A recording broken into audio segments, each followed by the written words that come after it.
afternoon, and thank you for holding. Welcome to the Motorola Solutions fourth quarter 2020 earnings conference call. Today's call is being recorded. If you have any objections, please disconnect at this time. The presentation material and additional financial tables are currently posted on the Motorola Solutions Investor Relations website. In addition, a replay of this call will be available approximately 3 hours after the conclusion of this call over the Internet.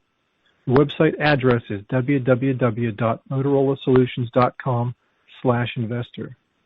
At this time, all participants have been placed in a listen-only mode. Should you need assistance, please signal a conference specialist by pressing the star key followed by 0. You will have an opportunity to ask questions after today's presentation. I would now like to introduce Mr. Tim Yocum, Vice President of Investor Relations. Mr. Yocum, you may begin your conference. Good afternoon. Welcome to our 2020 fourth quarter earnings call. With me today are Greg Brown, Chairman and CEO, Jason Winkler, Executive Vice President and CFO, Jack Malloy, Executive Vice President, Products and Sales, and Kelly Mark, Executive Vice President, Software and Services. Greg and Jason will review our results along with commentary, and Jack and Kelly will join for Q&A. We've posted an earnings presentation and news release at motorolasolutions.com/investor. These materials include GAAP to non-GAAP reconciliations for your reference. And during the call, we reference non-GAAP financial results, including those in our outlook, unless otherwise noted. A number of forward-looking statements will be made during the presentation and during the Q&A portion of the call. These statements are based on current expectations and assumptions that are subject to a variety of risks and uncertainties.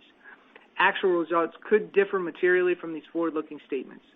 Information about factors that could cause such differences can be found in today's earnings news release, in the comments made during this conference call, in the risk factors section of our 2019 annual report on Form 10-K, and in our other reports and filings with the SEC. We do not undertake any duty to update any forward-looking statements. And with that, I'll turn it over to Greg. Thanks, Tim. Good afternoon, and thanks for joining us today. I'll start off by sharing a few thoughts about the overall business before Jason takes us through our results, as well as our outlook. First, I'm very pleased with our performance during the quarter. We achieved revenue and earnings per share above our guidance, had our largest quarter ever for LMR orders in North America, and we ended the year with record backlog of $11.4 billion, up $175 million versus last year, and up $750 million sequentially. Additionally, we generated $703 million of operating cash flow during the quarter and $1.6 billion for the full year. Second, our software and services segment had another strong quarter as demand for our LMR services, video security, and command center software continues to drive growth. For the full year, the segment grew 9%, expanded operating margins by 290 basis points, and accounted for 37% of total revenues and 52% of total operating earnings for the entire company. Additionally, the recurring nature of this segment and record-ending backlog provides us with good visibility going forward, and we expect another year of strong growth in this segment in 2021. Finally, we saw a number of events during the year that continue to reinforce the importance of having secure, reliable, mission-critical communications for first responders. Whether it was the hurricanes in the southeast, fires in California, or more recently the explosion in Nashville, our LMR networks continued to provide private, secure voice communication to the men and women on the front lines when other networks were down. And while we continue to invest in broadband solutions that augment LMR with valuable data and location capabilities, the redundancy, resiliency, and reliability that LMR provides during the most critical moments continues to be foundational and a must-have for our customers. I'll now turn the call back over to Jason to take through your results and outlook before returning for some final thoughts. Thank you, Greg. Our Q4 results included revenue of $2.3 billion, down 4%, including $60 million from acquisitions and $19 million from favorable currency rates. GAAP operating earnings of $555 million and operating margins of 24.4% compared to 24.8% in the year-ago quarter. Non-GAAP operating earnings of $667 million, down $40 million or 6%, and non-GAAP operating margins of 29.3%, down from 29.7% due to lower sales in the Products and SI segment, partially offset by higher sales and improved operating leverage in Software and Services.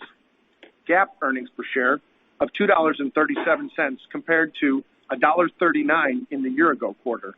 The increase was primarily due to a non-cash charge of $1.53 booked in Q4 of 2019 related to the actions taken then to de-risk our pension. Non-GAAP EPS of $2.86 versus $2.94 last year, down primarily due to lower sales in Products and SI, partially offset by higher sales and improved operating leverage in Software and Services. OpEx in Q4 was $492 million, down $31 million versus last year, primarily due to lower discretionary spend, lower incentives, and then partially offset by costs related to acquisitions. The Q4 effective tax rate was 21% compared to 22% in the prior year. Moving to the full year 2020, our revenue was $7.4 billion, down 6%, primarily related to lower sales of public safety LMR and PCR products, partially offset by growth in LMR services, growth in video security, and growth in command center software. Revenue from acquisitions was $203 million, and currency headwinds were $12 million. GAAP operating earnings were $1.4 billion, or 18.7% of sales, versus 20% in the year prior. The decrease was primarily driven by lower sales in Products and SI, partially offset by higher sales and improved operating leverage in Software and Services. Non-GAAP operating earnings were $1.8 billion, down $140 million, and non-GAAP operating margins were 24.8% of sales, a decrease of only 20 bips despite the sales declines in Products and SI, driven by the actions we implemented around costs, lower incentives, and growth in Software and Services. GAAP earnings per share was $5.45 compared to $4.95 in the prior year, which included the previously mentioned non-cash charge for pension. Non-GAAP EPS was $7.69, down 3% from $7.96 in 2019 on lower sales and operating earnings, partially offset by a lower effective tax rate and a lower diluted share count in 2020. For the full year, OpEx was $1.8 billion, down $162 million from last year, primarily driven by lower incentives, lower discretionary spend, and offset by $75 million from acquisitions. And the effective tax rate for 2020 was 20%, compared to 22.4% in the prior year on higher R&D tax credits and higher tax benefits from share-based compensation recognized in the current year. Turning to cash flow, Q4 operating cash flow was $703 million, compared with $795 million in the prior year, and free cash flow was $637 million, compared with $736 million in the prior year. For the full year, operating cash flow was $1.6 billion, compared to $1.8 billion in the prior year, and free cash flow was $1.4 billion versus $1.6 billion in the prior year. The decrease in cash flow was driven by lower sales and higher cash taxes in the current year, partially offset by improvements in working capital. Capital allocation in 2020 for us included $612 million of share repurchases at an average price of $155.93 per share, $436 million in cash dividends, and $287 million for acquisitions. Additionally, during the year, we refinanced outstanding debt maturities with a new $900 million 10-year debt issuance at a rate of 2.3% and raised our dividend 11%. Moving to our segment results. Q4 Products and System Integration sales were $1.5 billion, down 10%, primarily due to lower sales of public safety LMR and lower sales of professional and commercial radio, partially offset by growth in video security. Revenue from acquisitions in the quarter was $44 million. Operating earnings were $408 million, or 27% of sales, down from 28.9% in the prior year on lower sales.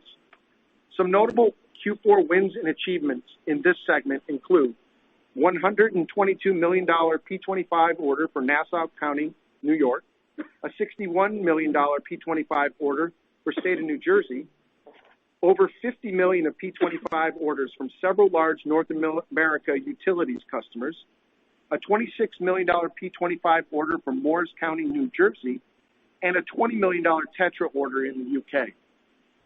Additionally, we had another quarter of double-digit growth in fixed video sales into our government customers. For the full year, revenue in the segment was $4.6 billion, down 13% from the prior year, driven by lower sales of public safety LMR and PCR, partially offset by growth in video security.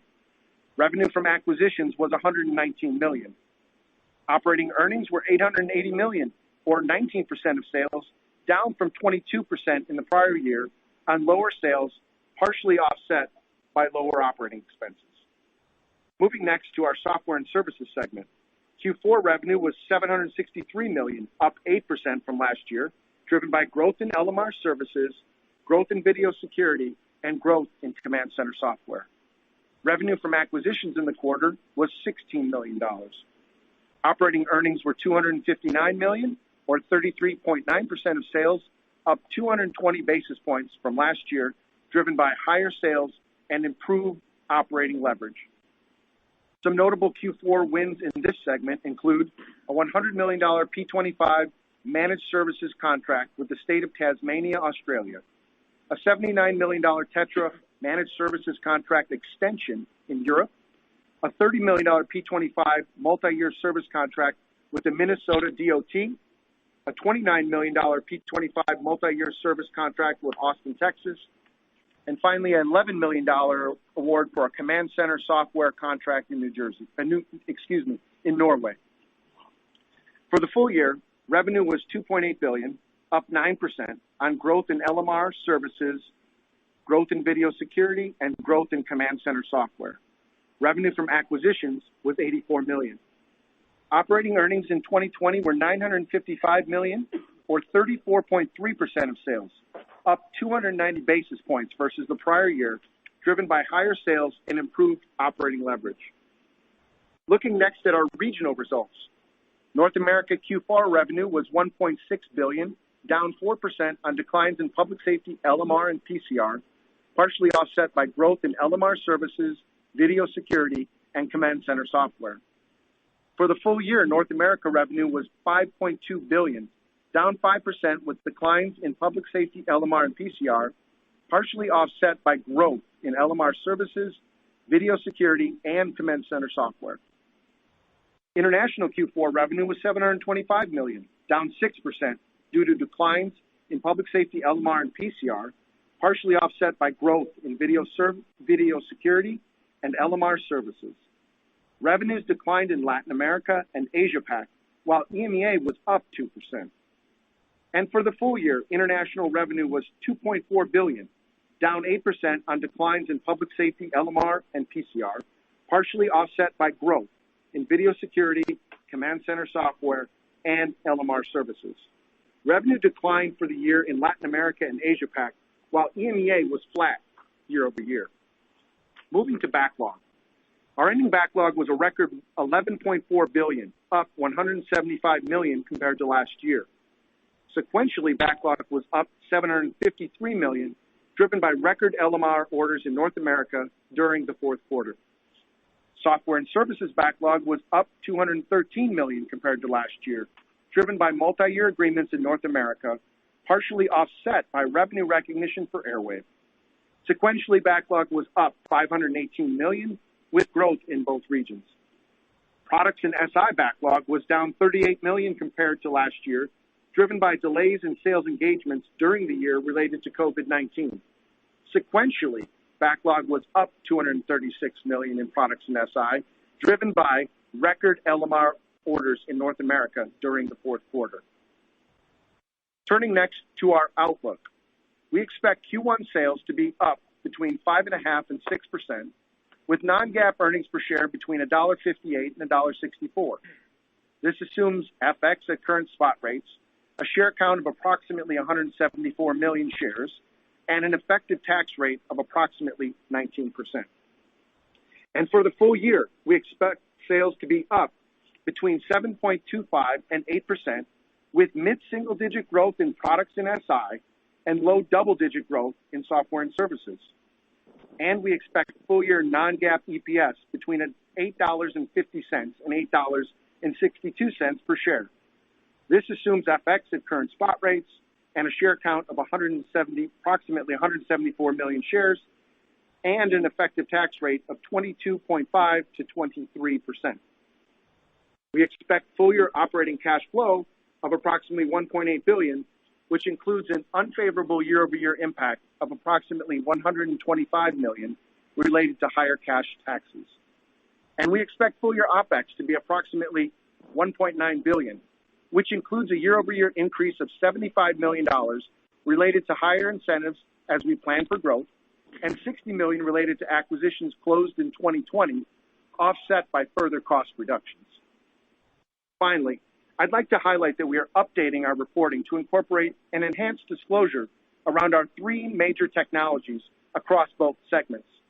As a result, in our forthcoming 10-K, you will see net sales in our two segments reported in the following three technologies: LMR, Mission Critical Communications, Video Security and Analytics, and Command Center Software.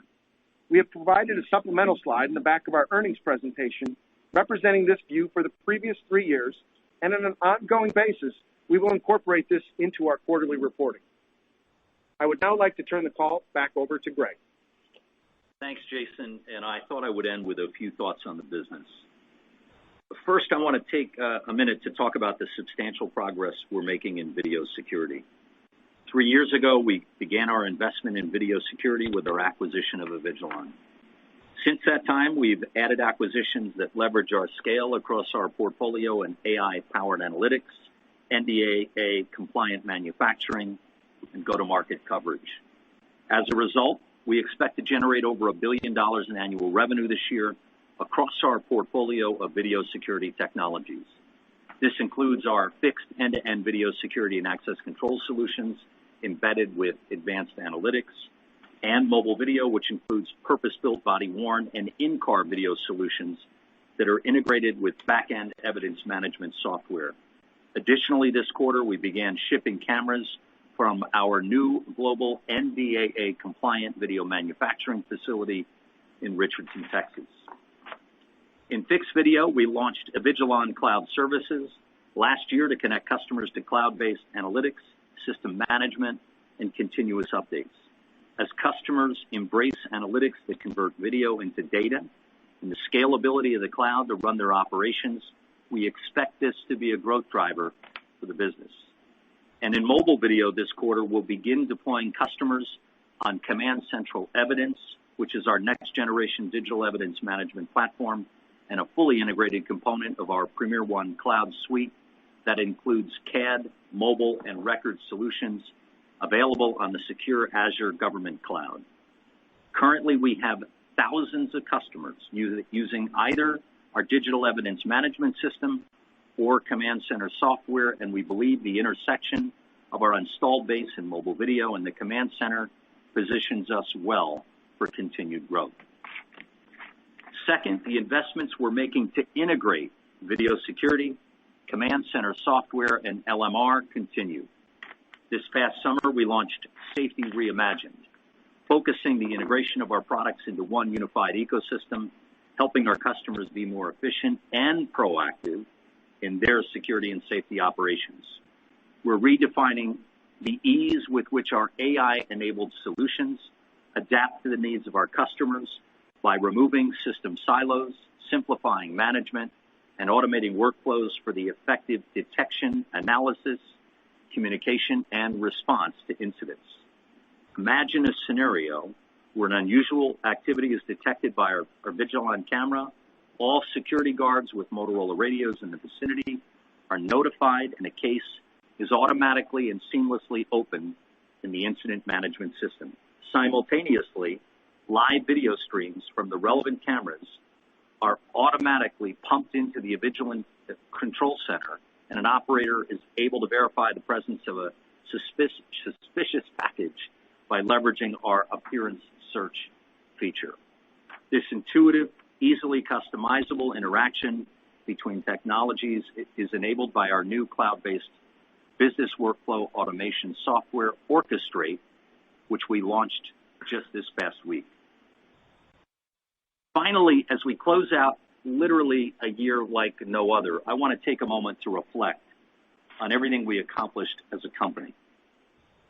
When COVID-19 hit, we moved swiftly and with focus to make a number of immediate decisions, including implementing a work-from-home policy to ensure the safety of our employees and reducing operating expenses quickly, culminating in a $162 million OPEX reduction year over year, inclusive of acquisitions. And yet we remain focused on executing in a challenging environment with software and services growing every quarter and products and SI improving in the second half as we expected. We also continue to deploy capital and invest for the future. We launched several new products, accelerated product migration to the cloud across our 3 technologies, acquired 5 companies, refinanced approximately $900 million of debt at very attractive low rates, repurchased $612 million of shares as well. And additionally, with Gino's retirement, we elevated Jason Winkler to the CFO position, a strong example of our readiness and succession planning. I am really proud of the way our team performed during an unprecedented year. All that we've accomplished and the improvement in our sales engagements demonstrate the enduring strength and durability of both our business and our people. Ending the year with a record backlog position is a testament to those efforts, and that momentum helps position us well for a year of strong growth, revenue, earnings, and cash flow growth. I'll now turn the call back over to Tim. Thanks, Greg. Before we begin taking questions, I'd like to remind callers to limit themselves to one question and one follow-up to accommodate as many participants as possible. Operator, would you please remind all callers on the line how to ask a question? Thank you. The floor is now open for questions. At this time, if you have a question or comment, please press star, then 1 on your touch-tone phone. If at any point your question is answered, you may remove yourself from the queue by pressing star, then 2. We do ask that while you pose your question, please pick up your handset to provide optimum sound quality. Thank you. And our first question will come from Tim Long with Barclays. Please go ahead. Thank you. Two, if I could. First, maybe Greg, could you just give us an update? Obviously, we're in a weird time with COVID and whatnot, but kind of what you're hearing from customers in the public safety side on budgeting and overall health of the customer base, and if there's any impact that you would see one way or the other if there was some federal stimulus for state and local. And then the second one, maybe for you or Jack, on the video side, could you just talk about 2 of the areas? One is on the government side. Government sounds like it's going well. How much more room is there for growth as you further penetrate there? And then secondly, what does it take to do a better job on the body cam side, and how do you see that as an opportunity? Thanks. Thanks, Tim. So kind of overall, contextually, I feel pretty good about the demand signals we see overall at this point for 2021. Now, obviously, we're still in a pandemic. We're matching supply and demand given some of the supply constraints that we're currently going through. So our guidance is informed by those components, and we think our full year is a prudent view given where we are. But I think that I'm really pleased with Q4 in particular. A record quarter in North America, a record quarter specifically with LMR in North America, and finishing the year with record backlog are all positive trends. Environmentally, we transitioned from one administration to another. I think that what we do rises to the top of the food chain despite Republican or Democratic presidential administrations. I think our federal business, and Jack could talk about it, in 2020 was solid overall. It was down slightly, but it was also coming off 2 back-to-back record years. But I think that the Biden administration has opportunities for us. I think it's more likely than not that we'll see stimulus, but we'll see. And I think that there's also an opportunity perhaps in the new administration for some bipartisan support for potentially an infrastructure bill, which I think foundationally would serve us well. In terms of state, local, and video. So, Tim, just to kind of decompose your 2 questions. Number one, in terms of our fixed video government sales, we're really pleased with the progress. If you remember, when we acquired Vigilon, it was essentially a nascent business and very strong growth. In fact, fixed video growth in 2020 was north of 45%. So we like that. That feels good. We also acquired Telco, and I think it's important to point out that Telco gave us federal government contractual mechanisms with which to sell upon, and we enjoyed those contracts in 2020. So we feel good about that, but more importantly, where we're going moving forward in 2021. With respect to mobile video, actually we had a very strong year. If you look at the second half of the year, both Q3 and Q4, orders for body cams were up for us over 60% in both respective quarters. Fundamentally, what we're hearing from our customer base is customers want an alternative. I think with our market reach, our go-to-market coverage, our channels, I think we've got a reach to start to get into suburban and rural municipalities as well, which is where we're going to start seeing the next level decisions. The other piece of it that we haven't talked much about was we acquired a company called Edisix through our Vigilon acquisition. We had 2 international wins of over $1 million last year. And again, we think we're well set for the international market. The last thing, and I think that really ties it all together, and Greg hit it on the script, is we're obviously launching a new digital evidence management platform this year with Command Central Evidence.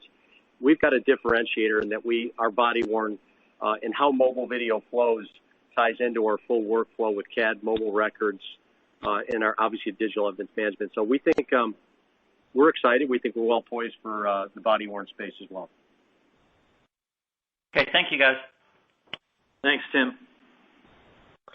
And the next question will come from Adam Tindall with Raymond James. Please go ahead. Okay, thanks. Good afternoon. Greg, I just wanted to start on the last call. You called 2021 a growth year for both segments. I know you didn't specifically guide, but there's some perception that you were comfortable with street estimates.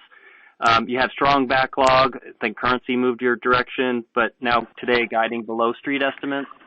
So is this just a case where we were off in terms of the street, or is there anything that gives you maybe a little bit more conservatism now versus 90 days ago? No, as I mentioned 90 days ago, I did expect us to forecast growth in 2021, and that's what we're doing. I do feel, Adam, pretty good about the growth overall, but also by segment and the respective technologies and the theaters. I think that we'll grow products in mid-single digit. We expect to grow software and services in low double digit. The backlog position, as you referenced, serves us well. I think, the fact of the matter is we're still, early days in February and still in the middle of a pandemic. Things are incrementally getting better, and we're still operating at this point, Adam, with some supply constraints and limitations. Now, the demand signals are stronger than the current supply constraints that we have. So that's also informing our guidance, and we think, given the overall environment, it's probably a prudent thing to do at this point in time. We'll see how the rest of the year plays out.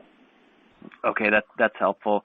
And just as a follow-up, I wanted to maybe paint a narrative and have you respond to it. Right now it seems like the body-worn camera market's becoming increasingly important to the customer base, and wondering how this impacts the share of wallet opportunity within the customer base for follow-on products, because the investor concern is that you're known for LMR leadership, not necessarily known for body-worn camera leadership. And as this becomes more important, perhaps it's a better opportunity for your competitor to upsell their software suite.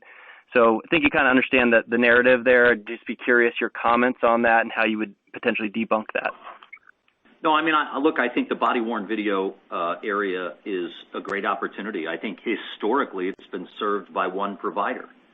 Now there's a more compelling, viable choice as an alternative in Motorola Solutions. I think Jack referenced the strong order activity that he saw in Q3 and Q4. I think that serves us well. We also think the integration of body-worn video and evidence management into the command center, given our incumbency and strong position across the different modules that broaden the whole suite in command center software, I like that position. And, look, I also think we can grow internationally with body-worn camera, and at the end of the day, the body-worn video addressable market we think is about $500 million all in with body-worn camera and evidence management. I think we have a great opportunity to take share and be a competitive, compelling number two. But I also like the fixed video and access control addressable market being a multiple of that. Without China, we think it's about $15 billion. So there's a lot of room to run across the technologies, inclusive of body-worn. But I think historically that market has been served by one provider. Yeah, and the only other thing I'd add on that, Greg, we don't think it's one or the other. As we've said before, they all need to have technologies. Do you need body cams for accountability? Yes, without a doubt. And we've seen our growth over 60% in both Q3 and Q4. But if you look at our performance from an LMR perspective, it was big deals like Nassau and New Jersey. But quite frankly, Q4 from a grassroots perspective, which we track, was our strongest Q4 in 5 years. And so we think there's certainly opportunities on both ends of the spectrum, and we think wallets won't be constrained. Wallets will open up for more technology. Yep, very helpful. Thank you both. Thank you, Adam. And the next question is from George Notter with Jefferies. Please go ahead. Hi, guys. Thanks very much. I guess I was curious about some of the comments on record backlog. Was there anything unusual about the order book this quarter? Was there an Airwave contract extension, for example, or anything sizable in terms of the order book? Hi, George. Thanks for the question. So we saw strong orders across the board. North America, we highlighted being a record. We talked about some rather large orders, Nassau County, some utilities summing to $50 million. But as Jack just mentioned, our grassroots, which is smaller deals, transactional type deals, were also up significantly. So across the board type deal activity in North America, complemented also by international with renewal of managed services in EMEA and a new contract award for the state of Tasmania in Australia. So I'd say across the board in both theaters, strong orders performance. Got it. Okay, that's great. And then just as a follow-up, you guys seem to be talking a lot more about LMR services, and I know managed services in general have been a push for the company, but just based on your commentary, it seems like there's a positive inflection there. Is that the right perception to have? And can you talk more about what's intuitively driving that? Thanks a lot. Hey, George, it's Kelly. On the services, we've been pleased with the performance of services. In particular, it demonstrates the resiliency of the recurring revenue business that we've built in software and services. In particular, as we look at 2020 and going into 2021, North America services has been growing, so has international. We have expanded our service offering. We are now pushing a bit more into cybersecurity as well, which is a very, very attractive area that continues to be a focus amongst municipalities. But I think that the services business, as we look at it continues to operate at a steady pace. As Jason just highlighted, we had a number of good orders, managed service orders internationally that either extended existing networks that we had or also added on new ones like the Tasmania transaction that we just discussed. So, the services business continues to be something that demonstrates also the resiliency of LMR and the demand for that, because we see our customers continue to renew the contracts that they have at increased rates and on time, which is a very positive indicator of both the compelling nature of our services, but also the importance of LMR. Also, the investments we're making on the product side of LMR to advance the networks continue to get more complex, and connecting them to the cloud with Cirrus will continue to provide opportunities to grow our managed services offer in and around those new products. Thank you. The next question comes from Keith Housum with North Coast Research. Please go ahead. Good afternoon. Thanks, guys.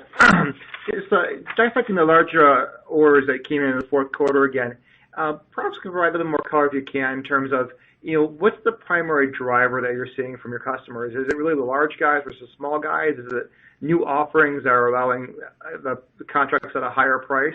I guess, is there any two or three things that are primary drivers of those large orders now? So a few things.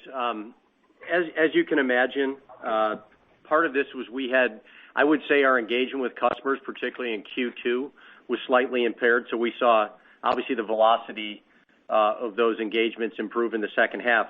But the other thing that I think we're going to start to see, particularly as it relates to Nassau County, which was one of the big deals that we cited in our script, was a mix to the Apex Next, which we announced in October of 2019. Is that obviously come at an ASP appreciation for us? It does. But I think more importantly, as you look throughout the portfolio, you look at what Kelly's brought to market in command center software, you look at what we're doing from a PCR perspective. Just this week, we announced a category changer in the Ion device, which combines a legacy PCR device, but also does private LTE and CBRS in one device. And so we think some of the investments we've made from an R&D perspective on device refresh, on converging devices and those experiences will continue to provide, kind of an upgrade, upsell opportunity for our customers. And we think more to follow into 2021. Yeah, Keith, I agree. And, at the end of the day, we said things would improve sequentially in the back half of 2020 as sales engagement improved. I think that was a driver. I think there has been pent-up demand, and exactly what Jack just said. Even during a COVID year, I can't remember this number of new products that we invested in 2020. Yes, we managed discretionary expenses down. Yes, we didn't have travel incentives. We had a benefit on expenses. But at the same time, whether it was Apex Next, a new Tetra device, Ion for PCR, cloud-enabled modules in Command Center, refreshing the video security suite, we made a conscious effort to invest organically in product development, and I think that's strong for Q4 in part is because of some of those new products. Our whole intent was not only to come out of COVID, but come out stronger than we went in. And I think Kelly and Jack particularly have done a great job on prioritizing new products and investments. And the thing we failed to mention just internationally as we start to see our momentum grow there is the MXP600, which was really the first major Tetra device announcement. And quite frankly, we were oversubscribed for that in Q4. We took as many orders as we could ship. So we're happy with that, too. Great, thanks. And just following up on a question from earlier here, cybersecurity. I know you guys have made several small acquisitions in that space. Can you provide a little bit more color about what the plan is for cybersecurity? Is it cybersecurity related to the networks, or is it beyond that for public safety agencies? I guess, what's your goal? Hey, Keith, it's Kelly. So, sure. So the cybersecurity services that we offer right now and the ones that we also expanded last year with a couple of acquisitions will focus around monitoring and incident resolution and helping our customers understand the risk profile of what they have installed both in their command center and in their LMR networks. So our initial focus is on those core areas that we provide our products around, specifically the LMR networks, as I said, in the command center. And we'll look to expand to their critical networks that they may need to manage their operations. So it's pretty focused right now, but something that our customers are very interested in because those are obviously the most critical assets that they need to protect and make sure they're always up and running. Great, thank you. And the next question will be from Louie DePalma with William Blair. Please go ahead. Greg, Jason, and Tim, good afternoon. Hi, Louie. How are you? Hi. Great. You formally launched the Command Center in the Cloud Premier One platform in October. And I was wondering, have adoption trends and performance lived up to your internal expectations? And as a follow-up to that, is the pandemic stimulating the shift to your Premier One platform from your on-premise customer base? Hey, Louis, it's Kelly again. On that question, the answer is yes. It's definitely stimulated the interest in the cloud. I think everybody, from consumers all the way to government, have learned the importance of cloud and the ability to operate remotely. We accelerated our efforts to drive more and more of our command center to the cloud. You'll continue to see us expand more to the cloud even this year. It is one of the faster growing areas in our portfolio. We're getting a lot of interest in regards to conversations with our customers. As you know, those buying cycles are somewhat long, so you'll hear more and more about that in the future. I would highlight just, as we talk about our command center growth, our SaaS revenue growth as a component of our command center is growing at a multiple of our overall command center software growth. So that's a good indication that we're seeing more and more customers show interest in transition towards that type of model. Thanks, and related to what you just said, I know you have CAD, mobile, and records on the Premier One platform, and you also spoke about SaaS. You previously indicated that you plan to offer 911 call taking in the cloud in the first half of 2021. Is that initiative still on track? That's correct, and yes, it is. That is definitely another component. That's the final and the last component that we need to add to the cloud. Perfect. Thanks. Thanks, Louis. And the next question is from Paul Silverstein with Cowen. Please go ahead. Thanks, guys. I appreciate you taking the questions. First off, before I ask my question, I just want to clarify. Jason, did I hear you say that PCR was $763 million for the year? PCR? No, I didn't. Yeah. I didn't. No, but PCR was down about $300 million from last year. That was the decline that we saw in 2020. All right. You know what? So I'll make that my first question. So I think I remember you and Greg saying that you all were expecting about a $350 million or 35% decline for the year. It sounds like it wasn't that much different, but somewhat better. My question to you, my first question is that reflective of a stronger, I assume it means you had a stronger Q4 than you were expecting, and the real question is, looking forward, what is your expectations for the pace of recovery, given how hard 65% of the revenue in PCR was hit? Are you seeing that actually come back faster than you expected? What's your expectation for the year? So, Paul, you're right. Q4 was better than we anticipated in PCR. So for the full year, as Jason just mentioned, it was down about $300 million. We had signaled it could be about $350 million, so a slight improvement. We do think it will continue to improve in 2021. And in fact, at this point, overall, I think our expectation is that it can grow. Now, it will be incrementally as a number of different key verticals like transportation, airline, hospitality, oil and gas, as they improve. But, 2020 was pretty draconian. I look at it as more or less a floor, and our expectation is for PCR to return to growth in 2021. Now, having said that, we still have to operate and execute on that against the supply constraints and limitations that are in front of us. But as we've started out the year in 2021, it's a good start. All right. My second question is looking at video in your command center software, and I appreciate you all giving the breakout. I think that's great. My question to you is, in video, if I look at the numbers correctly, you put up, it almost doubled in calendar 19, another almost 30% growth in calendar 20. Obviously, that was helped by the many acquisitions you've made.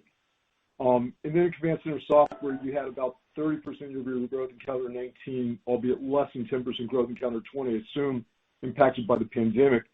In those two particular product markets that represent significantly greater growth opportunity for you, are you seeing a step up in organic growth? If we look beyond the pandemic in terms of the trends, especially on the software side of video, but taking the two together, are you seeing a step up in organic growth? So within the technologies you're referring to, the growth expectations for video security are to be up high teens this year, and command center software to return to 20% growth like measures which you mentioned on some of the look back into 2019 and 2018 as we get beyond the pandemic impact, and that LMR would be up mid-single digits. Those are the expectations for 21 from a technology standpoint. Okay, I appreciate it. Thank you. Thank you, Paul. The next question is from Fahad Najam with MKM Partners. Please go ahead. Thank you for taking my question. If you could help me understand in terms of, I understand it's a difficult question to answer, but can you give us a rough idea on the average life of the devices in the field? I suspect you have a new, product that you launched last year or year before.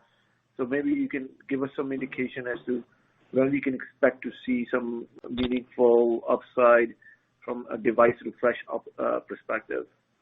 Yeah. Fahad, hi, it's Jack. So we've seen historically 5, 6, 7 years ago, people would hold a device for 10 years. The refresh cycle now looks more like 6 to 7 years for a device. And can you give us some indication as to where the average life of the devices are in the field today, and how the adoption of the new Apex Next device is going, and should we expect meaningful refresh or an upgrade cycle maybe in the near term or within the next 12 months? So obviously there's within the U.S. and globally, there's so many municipalities, law enforcement. But the one thing that I would say is that we've looked over history, the XTS family, the Apex family, we typically get 3 to 5 years until the revenue becomes very meaningful. And so we're 2.5 years in. We feel like we've got a great amount of refresh cycle, both with the Apex Next and then internationally with their MXP 600 device. And Jack, I'd add in our product cycles, we run concurrent devices, both the old and the new. That's right. So that we continue to sell both. It's not, a consumer like where you switch from one to the other. So customers expect the device to be available for some time, and then of course the new device as it becomes more feature rich and compelling leads to a transition point. Thank you. Appreciate the answers. Thanks, Fahad. The next question will be from Sami Badri with Credit Suisse. Please go ahead. Hi, thank you for the question.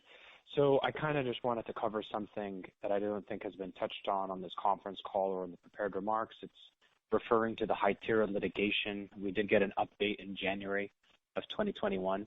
I was hoping if we could just kind of go through the latest that you guys have heard from the ongoing litigation and whether or not the actual 2021 guidance includes any contribution or award contribution from that litigation outcome.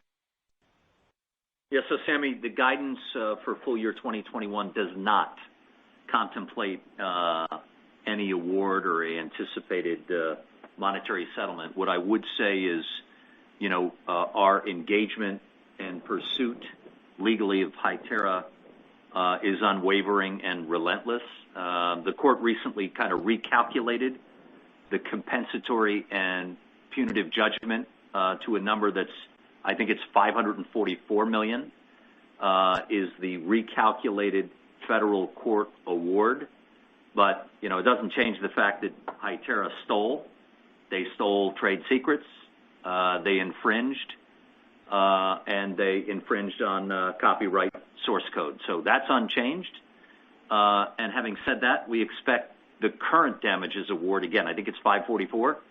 We expect that to increase after a court applies a pre- and post-trial interest as well as a compulsory royalty going forward. So stay tuned. We continue to pursue. It will remain front and center, nothing more important than protecting our intellectual property, but none of what I described is reflective of the numbers we talked about today. Okay, great. And then that's very helpful to clear that up. The other thing I want to talk about, more of a Motorola strategic perspective, is on prior calls, we've talked about you going after acquisitions and targets. I'm sorry if it was mentioned earlier on this call, and I'm essentially just repeating things that, repeating questions already asked, but what is the appetite of Motorola to go out and do, same number of deals in 2021 comparable to 2020? Is there appetite for that right now, or are you guys in digestion mode? I think there's appetite and there's capacity. But if you take a step back, my priority is investing organically in the business. We have great markets. The technologies of land mobile radio, mission critical communications, all the trends around modernizing 911 and command center software, and of course, all things video, fixed video and access control, as well as body worn. But these are big addressable markets. In combination, approaching $40 billion of an addressable market. That's probably 3x greater than it was for this company, 5 years ago or so. So prioritizing new product and investments, by the way, an investment like the global manufacturing facility for fixed video in Richardson, Texas, to give us better scale, better capacity, lower unit cost. Jack talked about Apex Next. He talked about Tetra. He talked about PCR. We're investing in the cloud. And by the way, we also bought back stock at attractive rates. We look at the long-range plan. We do the DCF. We look at where we think this stock is attractive to buy back, and we've been active on that front as well. 612 million a share repurchase last year, 289 million of acquisitions, and we did a double-digit raise on dividend of 11% of 436 million. So yes, we continue to scan acquisition opportunities. There'll probably be more around video security, software, and services. But I think we've been good stewards of capital. We'll continue to be responsible on that front, but we like the prospects both organically and inorganically. Perfect. Thank you. Thank you. Once again, if you do have a question, you may press star then one on your touch-tone phone at this time. And the next question will come from Ben Bollin with Cleveland Research. Please go ahead. Good afternoon, everyone. Thanks for taking the question. Hey, Ben. Can we start looking at this ION device specifically? How incremental is that product relative to what's been out there historically? It looks to be higher priced versus the previous high-end turbo product. So I'm interested in the spread there, and then I'm also curious, any thoughts you have on, does this product open up new addressable market because it's got more features and multi-mode and capabilities? So does it have more use cases and it opens up some TAM? What's your perspective on that product and that line as it expands? Yeah, Ben, we invested in the ION because we believe we had an opportunity to create a new category. So some of the things that it does, obviously, when we make an engineering decision to include higher throughput mechanisms like private LTE, CBRS, we want to do though because we have an eye on a workflow that a customer application. So as an example, it does image capture, it does scanning, it does things that no radio that we've ever made for the PCR space has ever done. So fundamentally, that creates new opportunities. Think of things like warehousing, manufacturing, even there's hospitality, stadium security type applications. We also think Greg referred to Safety Reimagined, as we start to see, our video opportunities, access control merge with PCR opportunities. We think that kind of device plays well into that environment too. So again, it would be accretive to what we typically do. It redefines the PCR category. Okay.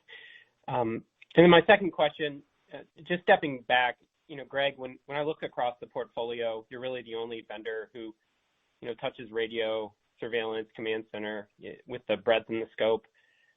Could you talk a little bit about, the feedback from customers as you leverage that portfolio and just your long-term aspirations to gain share in some of the markets where you're not as incumbent? Thank you. Yeah, thanks, Ben. Well, first of all, you're right. I don't think anybody else has the width and breadth of our portfolio, but our goal is to be the best and compelling across all three technologies. I mentioned the size of the addressable market, but I also think, and I referenced this a little bit in the opening remarks, I also think the special sauce is the integration of these technologies. Not only does no one else have them, but I think you're going to see us integrate them as well. Automated workflow, machine learning, AI-powered analytics that allow, there's volumes of video, and how do you see it? How do you watch it? How do you extract it? How do you redact it? How do you push it to an incident, to a dispatcher? And we're working not just having best-in-class point products for these technologies, and I like the hand of cards we're playing, but it's the orchestration and the integration led by our Chief Technology Officer, Mahesh Saptharishi, who's making great progress on the orchestration and integration. So you think about, the things that are going on, whether it's social unrest, wildfires, immigration. There's a lot of trends, socially and environmentally, that I think are favorable. There's a lot of technology trends that I think are favorable. And as we've talked about consistently about the overarching purpose of our company, of helping people be their best in the moments, those critical, mission-critical, literally moments that matter, that's the envelope of our vision and the technologies that we invest and the integration that we're pursuing. And I think there's more room to run, to your point, outside of the United States in a number of international theaters. And stay tuned for us to share some more things on that front as well. Thanks, Ben. Thanks, guys. The next question is from Jim Suva with Citi. Please go ahead.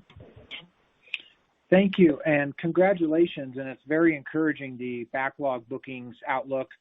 Am I correct to say that that does not include any potential government stimulus packages? Because it seems like whenever I read the online or watch the news, they're talking about stimulus packages, and maybe some of that comes to you, or maybe it doesn't come to you, or how should we think about, are there any things potentially being talked about in stimuluses that could actually, take that number even higher, or does it simply not filter into you guys? I'm just kind of curious about if anything there.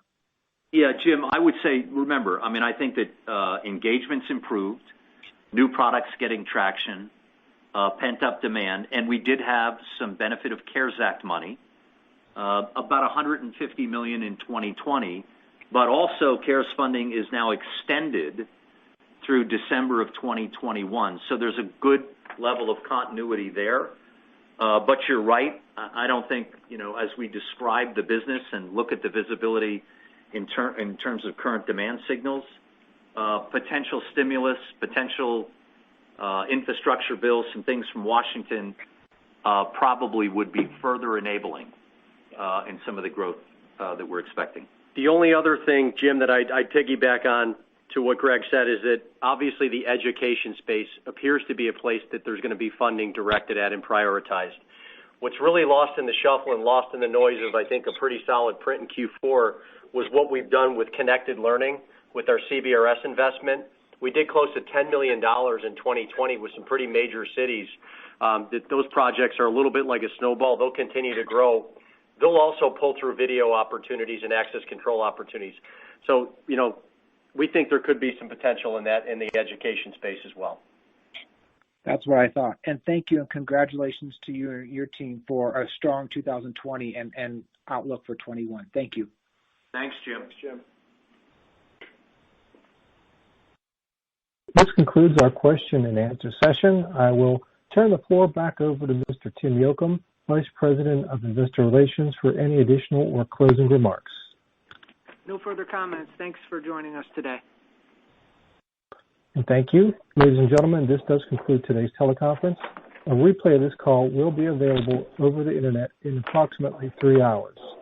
The website address is www.motorolasolutions.com/investor.